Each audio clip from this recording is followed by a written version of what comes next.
औज़ुबिल्लाहि मिनश्शैतानिर्रजीम बिस्मिल्लाहिर्रहमानिर्रहीम इय्याका नअबुदु व इय्याका नस्तईन। आज हम पढ़ने जा रहे हैं मूवमेंट अक्रॉस द मेम्ब्रेन। तो मूवमेंट अक्रॉस मेम्ब्रेन से मुराद क्या है? मूवमेंट अक्रॉस द मेम्ब्रेन से मुराद ये है कि हमारे पास जो सेल है, ठीक है, उस सेल के इर्द गिर्द या उस सेल के अंदर या बाहर जो मूवमेंट होती है, ठीक है, उस मूवमेंट को हम basically movement across the membrane कहते हैं। ठीक है, सेल है, ठीक है, इस सेल के अंदर जो चीज़ें आती हैं, ठीक है, या सेल से बाहर जो चीज़ें जाती हैं, इसको हम बेसिकली क्या कहेंगे? मूवमेंट अक्रॉस द मेम्ब्रेन कहेंगे। ठीक है, अब जो मूवमेंट है उसके कुछ प्रिंसिपल हैं। ठीक है, प्रिंसिपल से मुराद ये है कि जो मूवमेंट है वो मुख्तलिफ़ तरीक़ों से होती है और उन तरीक़ों को या उन प्रोसेसेस को या उन वेज़ को हमने पढ़ना है। वो बेसिकली कौन से हैं जी? तो इसमें एक जो है वो सिंपल डिफ्यूजन है, ठीक है, सिंपल डिफ्यूजन है। दूसरा जो है वो फैसिलिटेटेड डिफ्यूजन है। तीसरा जो है वो फैसिलिटेटेड डिफ्यूजन है। ठीक है, तीसरा जो है वो ऑस्मोसिस है। ठीक है, चौथा जो है वो फिल्ट्रेशन है।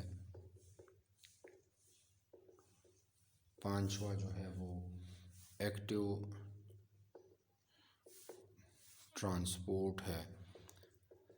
छठा जो है वो एंडोसाइटोसिस है और सातवां जो है वो एक्सोसाइटोसिस है। ठीक है, ये वो मुख्तलिफ़ तरीक़े हैं जिसके थ्रू क्या होता है जी, वो मूवमेंट होती है। ठीक है, सिंपल डिफ्यूजन है, तो अगर हम सिंपल डिफ्यूजन को देख लें, सिंपल डिफ्यूजन से क्या मुराद है? सिंपल डिफ्यूजन से मुराद वो मूवमेंट है, ठीक है, वो मूवमेंट है कि जिसमें मॉलिक्यूल्स की जो प्रेशर है उसको इन्वॉल्व किया जाता है। ठीक है, उसको बेसिकली हम सिंपल डिफ्यूजन कहते हैं। लेट्स से फॉर एग्ज़ाम्पल ये हमारे पास एक सेल है, ठीक है, तो सेल के अंदर जो वाटर मॉलिक्यूल्स हैं वो कम है। ठीक है, सेल से बाहर जो वाटर मॉलिक्यूल्स हैं वो ज़्यादा है। ठीक है, अब यहाँ पर जो कंसंट्रेशन ऑफ वाटर मॉलिक्यूल्स हैं वो ज़्यादा है, तो ये जो हाई कंसंट्रेटेड एरिया है वाटर मॉलिक्यूल्स का, यहाँ से ये मॉलिक्यूल्स क्या करेंगे? ये पुश करेंगे टू लो कंसंट्रेटेड मॉलिक्यूल्स वाले एरिया की तरफ। ठीक है, अब यहाँ पर लो कंसंट्रेशन से, ठीक है, सॉरी, हाई कंसंट्रेशन से किसकी तरफ जा रहे हैं? ये वाटर मॉलिक्यूल्स ये हाई कंसंट्रेशन की तरफ जा रहे हैं। इस प्रोसेस को हम बेसिकली क्या कहते हैं जी? सिंपल डिफ्यूजन कहते हैं। ठीक है, डिफ्यूजन क्या है? Movement of molecules from the area of high concentration into the area of low concentration. इसको हम कहते हैं जी, इसको हम क्या कहते हैं जी? इसको हम कहते हैं डिफ्यूजन। ठीक है, या सिंपल डिफ्यूजन। इसी तरह अगर हम अंदर देख लें तो अंदर भी वाटर मॉलिक्यूल ज़्यादा होंगे। वाटर मॉलिक्यूल अगर ज़्यादा हैं तो अंदर से फिर अगर वाटर मॉलिक्यूल्स बाहर हैं तो बाहर कम होंगे, अंदर ज़्यादा होंगे। तो high concentrated area water molecules का अंदर है, लो कंसनट्रेटेड बाहर है। इस मूवमेंट को हम बेसिकली क्या कहते हैं जी? सिंपल डिफ्यूजन कहते हैं। ठीक है, ये तब तक होती है जब तक एक स्टेट ऑफ इक्विलिब्रियम अचीव नहीं होता। समझ आ रही है? मतलब ये है कि ये मूवमेंट तब तक होती है जब 10 मालिक्यूल्स यहाँ पर कम हो और 10 मालिक्यूल्स यहाँ पर हो, तो ये स्टेट ऑफ क्या है जी? इक्विलिब्रियम है।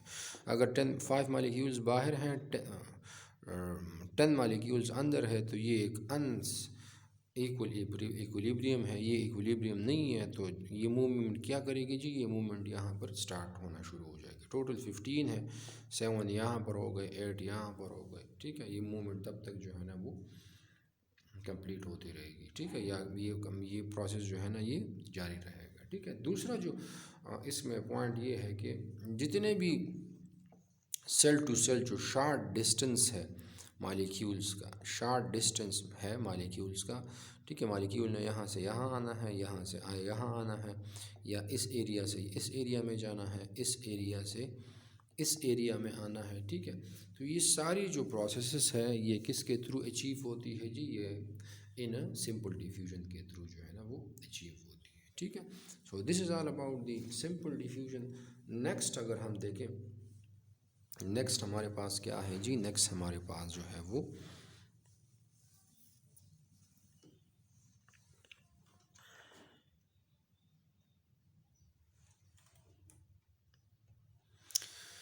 नेक्स्ट हमारे पास जो है वो क्या है, वो है facilitated diffusion. Facilitated diffusion basically क्या है, फैसिलिटेट हम किसको कहते हैं, फैसिलिटेट हम किसी चीज़ स्पेशल चीज़ के थ्रू जो है ना, ये एक स्पेशल मॉलिक्यूल के थ्रू अगर डिफ्यूजन हो उसको हम कहते हैं जी फैसिलिटेटेड डिफ्यूजन, ठीक है। फैसिलिटेट सहूलत फराहम करना, फैसिलिटी से निकला है, ठीक है, सहूलत फराहम करना। लेट्स से फॉर एग्ज़ाम्पल ये हमारा सेल मेम्ब्रेन है। अब हमने सेल मेम्ब्रेन के अंदर बहुत सारे मॉलिक्यूल्स पढ़े हैं। ये से फॉर एग्ज़ाम्पल ग्लाइकोप्रोटीन है, लेट्स से फॉर एग्ज़ाम्पल ये मॉलिक्यूल से फॉर एग्ज़ाम्पल ग्लाइकोलिपिड है, ठीक है।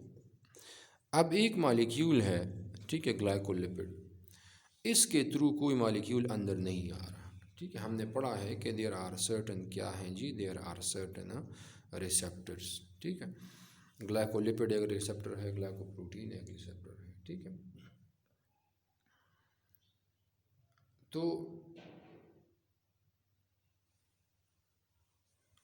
इन मॉलिक्यूल्स, इन रिसेप्टर्स के थ्रू मॉलिक्यूल्स बाहर से सेल के अंदर आते हैं, समझ आ रही है। ये एक रिसेप्टर है, ये एक रिसेप्टर है, ठीक है। अब सेल के अंदर, सेल मेम्ब्रेन के अंदर जो है ना कुछ ऐसे रिसेप्टर्स मौजूद हैं, ठीक है, जिनको हम स्पेशल रिसेप्टर्स कहते हैं, ठीक है। ये स्पेशल रिसेप्टर्स क्या करते हैं, ये स्पेशल रिसेप्टर्स अगर एक मॉलिक्यूल इस सेल मेम्ब्रेन या इस प्लाज्मा मेम्ब्रेन के थ्रू अंदर नहीं आता तो फिर ये स्पेशल रिसेप्टर्स क्या करेंगे, ये स्पेशल रिसेप्टर एक रास्ता प्रोवाइड करेंगे, ठीक है, एक रास्ता प्रोवाइड करेंगे और वो उस रास्ते के थ्रू जो है ना क्या होगी जी, उस मॉलिक्यूल की एंट्री होगी, ठीक है। लेट्स से फॉर एग्जांपल हम ले लेते हैं जी इंसुलिन, हम ले लेते हैं, ठीक है। तो इंसुलिन ना इस प्लाज्मा मेम्ब्रेन के थ्रू अंदर आ रहा है, ना इस ग्लाइकोलिपिड रिसेप्टर के थ्रू अंदर आ रहा है। ग्लाइकोप्रोटीन है, ग्लाइकोप्रोटीन जो है ये इंसुलिन इस ग्लाइकोप्रोटीन के साथ अटैच होगा और फिर इस ग्लाइकोप्रोटीन के थ्रू जो है ना वो अंदर आ रहा है। तो ये एक स्पेशल रिसेप्टर है और ये स्पेशल रिसेप्टर इस इंसुलिन को अंदर लेके आ रहा है। इस प्रोसेस को हम बेसिकली क्या कहते हैं जी, इस प्रोसेस को हम कहते हैं जी फैसिलिटेटेड डिफ्यूजन कहते हैं। और उसमें भी जो है ना ये क्या होगा जी, इसमें भी लो कंसंट्रेशन हाई कंसंट्रेशन से मॉलिक्यूल जो है ना वो किस की तरफ मूव करेंगे जी, लो कंसंट्रेशन की तरफ मूव करेंगे, ठीक है। ये भी एक अच्छा। तो आपने ये याद रखना है कि फैसिलिटेटेड डिफ्यूजन में आमतौर पर प्लाज्मा मेम्ब्रेन के अंदर जो प्रोटीन्स हैं वो रिस्पॉन्सिबल हैं फैसिलिटेटेड डिफ्यूजन के लिए, ठीक है। ये प्रोटीन जो है ये एक रास्ता जो है ना वो बनाते हैं इन मॉलिक्यूल्स के लिए जो प्लाज्मा मेम्ब्रेन के थ्रू जो है ना वो अंदर नहीं आते, ठीक है। अच्छा जी, इसके अलावा जो है ना अगर हम देखें, इसके अलावा जो है वो हमारे पास जो है वो ऑस्मोसिस है, ठीक है। तो ऑस्मोसिस जो है, ठीक है, ऑस्मोसिस में क्या होता है जी, ऑस्मोसिस में भी यही हाई और लो कंसंट्रेशन है, ठीक है। क्या है जी, हाई और को लो कंसंट्रेशन। लेकिन इस ऑस्मोसिस डिफ्यूजन और ऑस्मोसिस में डिफरेंस ये है कि ऑस्मोसिस में मेजॉरिटी बल्कि सिर्फ और सिर्फ किस मॉलिक्यूल की मूवमेंट होगी जी, वाटर मॉलिक्यूल की होगी। डिफ्यूजन में हर एक मॉलिक्यूल की जो है ना वो मूवमेंट हो सकती है, समझ आ रही है। डिफ्यूजन और ऑस्मोसिस में डिफरेंस क्या है, डिफ्यूजन में हर एक मॉलिक्यूल की मूवमेंट होती है from high to low, osmosis में क्या होगा, हाई टू लो मूवमेंट होगी, लेकिन सिर्फ और सिर्फ कौन से मॉलिक्यूल्स की होगी जी, उन मॉलिक्यूल्स की होगी जो पोलर हैं, ठीक है, या वाटर से बने हैं या वाटर मॉलिक्यूल्स हैं, ठीक है। यहाँ पर एक और टर्मिनोलॉजी है जिसको हम क्या कहते हैं जी, टोनिसिटी कहते हैं, ठीक है। टोनिसिटी क्या है, ठीक है, टोनिसिटी, टोनिसिटी क्या है, टोनिसिटी जो सल्यूट की कंसंट्रेशन है, ठीक है, ठीक है, किस चीज़ की जी, सल्यूट की कंसंट्रेशन है सेल के अंदर और सेल से बाहर, इसको बेसिकली हम टोनिसिटी कहते हैं। खैर ये आप जस्ट जो है ना वो डिफिनीशन याद रख लें, ठीक है। अच्छा, अब हमारे पास जो है 3 किस्म के इन्वायरमेंट होते हैं, ठीक है, 3 किस्म के इन्वायरमेंट होते हैं, ठीक है। इसको मैं ज़रा मूव कर लूँ।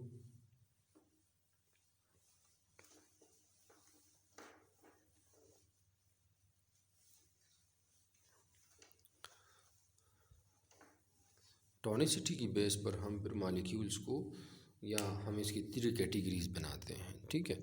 एक को हम कहते हैं जी आइसोटोनिक सॉल्यूशन, आइसोटोनिक सॉल्यूशन। दूसरे को हम कहते हैं जी हाइपरटोनिक सॉल्यूशन,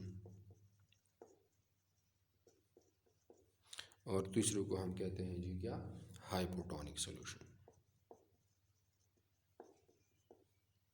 ठीक है। हमारे पास जो एक सॉल्यूशन है, अगर उसमें एग्जाम्पल के तौर पर, ठीक है, हम किसकी बात करेंगे, सबसे पहले हम आइसोटोनिक सॉल्यूशन की बात करेंगे, ठीक है। हमारे पास लेट्स से फॉर एग्जांपल एक सेल है, ठीक है, यहाँ पर सल्यूट और वाटर, और यहाँ पर सेल के अंदर सल्यूट और वाटर, वो क्या है जी, वो इक्वल है।